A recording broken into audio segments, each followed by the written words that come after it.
Parallel universe यानी समानांतर ब्रह्मांड ये एक ऐसा विषय है जिसे जितना समझने की कोशिश की जाए इस विषय से जुड़े रहस्य और भी ज़्यादा गहराते जाते हैं। वैज्ञानिकों के अनुसार पैरेलल यूनिवर्स एक ऐसा आयाम होता है जहाँ किसी ब्लैक होल या फिर वर्म होल में ट्रैवल करके पहुँचा जा सकता है और ये दूसरा आयाम हमारी वास्तविक दुनिया की मिरर इमेज जैसा होता है, यानी कि जो चीज़ें और लोग हमारी वास्तविक दुनिया में मौजूद हैं वही चीज़ें और लोग पैरेलल यूनिवर्स में भी देखने को मिलेंगी।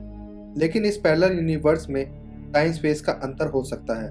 उदाहरण के तौर पर यदि हमारी दुनिया में 21वीं सदी चल रही है तो पैरेलल यूनिवर्स में 22वीं या 20वीं सदी चल रही होगी। आज के हमारे इस एपिसोड में हम आपको पैरेलल यूनिवर्स से जुड़ी एक और अविश्वसनीय घटना के बारे में बताएंगे जिसे जानकर आप लोग भी हैरत में पड़ जाएंगे। ये कहानी है कैलिफोर्निया में रहने वाले जेम्स रिचर्ड की, जो 9 सितंबर 2009 को अपनी कार में अपने एक पालतू कुत्ते के साथ एक सुनसान रास्ते से होते हुए अपने घर की ओर जा रहे थे। तभी उनके कुत्ते को पेशाब कराने के लिए उन्होंने अपनी कार रोक दी और अपने कुत्ते को बाहर छोड़ दिया। जहां उन्होंने अपनी कार रोकी थी वहां जेम्स और उनके कुत्ते के अलावा और कोई नहीं था। कुछ ही देर बाद उन्होंने अपने कुत्ते के भौंकने की आवाज़ सुनी और उनका कुत्ता एक खरगोश का पीछा करते हुए जेम्स से काफ़ी दूर जा चुका था। जेम्स अपने कुत्ते को रोकने के लिए उसका पीछा करने लगे। तभी अचानक उनका पाँव एक गड्ढे में पड़ गया और जेम्स ज़मीन पर गिर पड़े और सर में चोट लगने के कारण वह वहीं पर बेहोश हो गए। जब उनको होश आया तो जेम्स ने खुद को एक अनजान कमरे में लेटा हुआ पाया। उस कमरे में बहुत सी चीज़ें तो ऐसी थी जो जेम्स ने पहले भी अपने जीवन में देखी थी, लेकिन कुछ मशीन्स और गैजेट ऐसे भी थे जिन्हें जेम्स ने कभी नहीं देखा था। जेम्स ने देखा कि उनके सर पर पट्टी बंधी हुई थी और उस कमरे के बाहर से ट्रैफिक का बहुत तेज शोर आ रहा था और अभी वो उस अनजान मशीन और गैजेट्स को देख ही रहे थे, तभी कमरे का दरवाज़ा खुला और जेम्स का कुत्ता दौड़ते हुए आया और जेम्स से लिपट गया।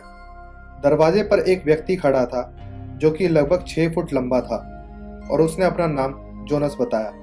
जेम्स ने उस व्यक्ति से पूछा कि वो उस कमरे तक कैसे पहुंचे, तो उस व्यक्ति ने बताया कि जेम्स उसे बेहोश हालत में ज़मीन पर पड़े हुए मिले थे और उनका कुत्ता लगातार उन पर भौंक रहा था, जिसे देखकर मैंने तुम्हारी मदद करने का फैसला किया और तुम्हें यहाँ ले आया। जेम्स ने उस व्यक्ति का आभार व्यक्त करते हुए उनसे एक साधारण सा सवाल पूछा कि वे कहाँ हैं और ये कौन सी जगह है, जिसका जवाब सुनकर जेम्स के होश उड़ गए। उनके इस सवाल का जवाब देते हुए जोनस ने कहा कि यह समानांतर ब्रह्मांड है और कमरे में रखी एक मशीन की तरफ इशारा करते हुए कहा कि वह इस मशीन के द्वारा जेम्स को समानांतर दुनिया में लेकर आया है।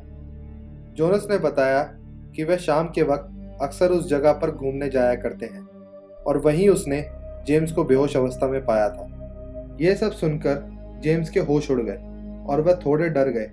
उनको जोनस की बातों पर विश्वास नहीं हो रहा था।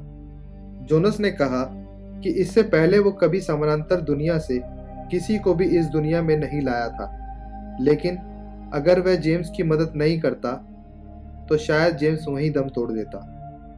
काफ़ी देर जोनस से पैरेलल यूनिवर्स और इस नई दुनिया के बारे में सवाल जवाब करने के बाद जेम्स को जोनस की बातों पर यकीन हो गया।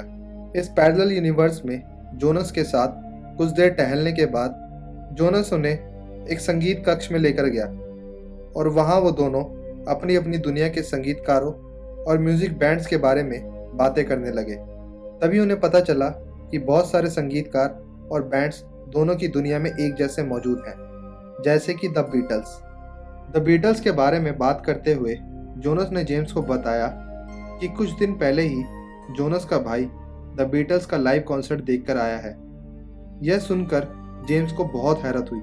जेम्स ने जोनस से पूछा कि क्या पैरेलल यूनिवर्स में बीटल्स अभी तक एक साथ हैं। जोनस ने कहा हाँ, बीटल्स अभी भी एक साथ हैं। जेम्स इतना हैरान इसलिए था क्योंकि हमारी वास्तविक दुनिया में द बीटल्स 1970 में ही अलग हो चुके थे और उनके 2 सदस्यों की मौत भी हो चुकी थी।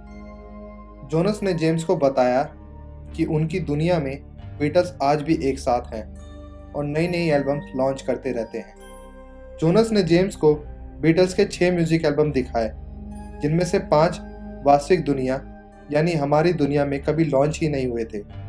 जोनस ने ये रिकॉर्ड्स जेम्स को चलाकर भी सुनाए।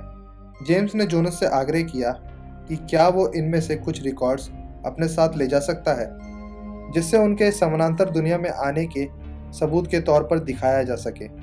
यह सुनकर जोनस ने जेम्स को साफ साफ इनकार कर दिया और कहा कि वो इस पैरेलल यूनिवर्स से कोई भी वस्तु सबूत के तौर पर नहीं ले जा सकता, क्योंकि अगर इस दुनिया की कोई भी वस्तु दूसरी दुनिया में जाएगी तो दोनों ही आयामों के स्पेस टाइम में फर्क पड़ता है, जिससे बहुत सी चीज़ें प्रभावित होती हैं। तभी जोनस के घर की बेल बजी और जोनस दरवाजे की तरफ जाने लगा। मौका देखकर जेम्स ने उन 6 एल्बम में से एक बीटल्स के रिकॉर्ड को चुरा लिया, ताकि वो अपनी दुनिया में जाने के बाद सबको पैरेलल यूनिवर्स के बारे में यकीन दिला सके। फिर थोड़ी देर जोनस के साथ बात करने के बाद जेम्स ने कहा कि अब उनको उनकी दुनिया में वापस जाना है। जेम्स ने अपने कुत्ते को गोद में उठाया और उस मशीन के पास जाकर खड़े हो गए और जोनस ने मशीन ऑन कर दी। मशीन के अंदर खड़े होने के बाद जेम्स को ऐसा लग रहा था कि मानो उनका पूरा शरीर पानी से भीगा हुआ है। जैसे ही वे अपनी दुनिया में पहुंचने के बाद मशीन से बाहर निकले तो उनके कुत्ते ने भी ऐसे शरीर को झाड़ा जैसे उनके कुत्ते को भी लग रहा था कि उनका शरीर भीगा हुआ है। अपनी दुनिया में पहुंचने के बाद वह सबसे पहले अपनी कार के पास पहुंचे। तब तक वहां रात हो चुकी थी। अगले दिन जेम्स ने अपने साथ हुई इस अद्वितीय घटना के बारे में अपने दोस्तों और फैमिली को बताया, लेकिन किसी को भी उनकी बात पर विश्वास नहीं हुआ। लेकिन जब जेम्स ने पैरेलल यूनिवर्स से चुराया हुआ बीटल्स का टेप दिखाया तो सभी के होश उड़ गए।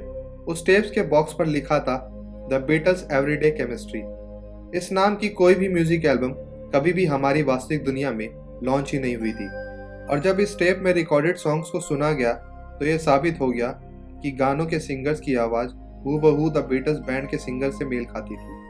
जेम्स ने कहा कि उनके पास इस टेप के बारे में ज़्यादा जानकारी नहीं है, क्योंकि अगर वो जोनस से इस टेप के बारे में ज़्यादा सवाल जवाब करते तो उनको जेम्स पर शक हो जाता। आज भी ये टेप जेम्स के पास है और उन्होंने अपनी वेबसाइट और ईमेल आईडी को सार्वजनिक कर रखा है, जिसके द्वारा दुनिया का कोई भी व्यक्ति उनसे इस घटना के बारे में सवाल जवाब कर सकता है। आज के इस एपिसोड में बस इतना ही। आपकी पैरेलल यूनिवर्स और इस कहानी के बारे में क्या राय है, हमें ज़रूर बताएं। और अगर आप लोगों ने पैरेलल यूनिवर्स का हमारा पहला भाग अभी तक नहीं देखा है तो उस वीडियो का लिंक आपको इस वीडियो के डिस्क्रिप्शन में मिल जाएगा। हमें अपना प्यार और सपोर्ट देने के लिए धन्यवाद, और हमारे चैनल को सब्सक्राइब करना ना भूलें ताकि आप आने वाले ऐसे ही रहस्यमय वीडियोस देख सकें।